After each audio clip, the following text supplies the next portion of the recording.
U društvu sam Andrej Čović-Vidović, zanimljivo predavanje Europa i tek divovi, o čemu je zapravo bilo riječ, koje su neke ključne poruke, što je ono najvažnije?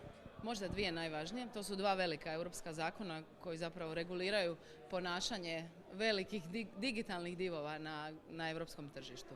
Radi se o uredbi o digitalnim uslugama i o uredbi o digitalnim tržištima. I Europska komisija je doista ponosna što je gurala i realizirala te zakone uz pomoć ostalih dionika na europskoj razini, a poanta je u tome da zapravo štitimo korisnike na internetu, štitimo manje igrače na internetu, nastojimo zapravo učiniti digitalno tržište fair igrom kao što ona mora biti u realnom svijetu.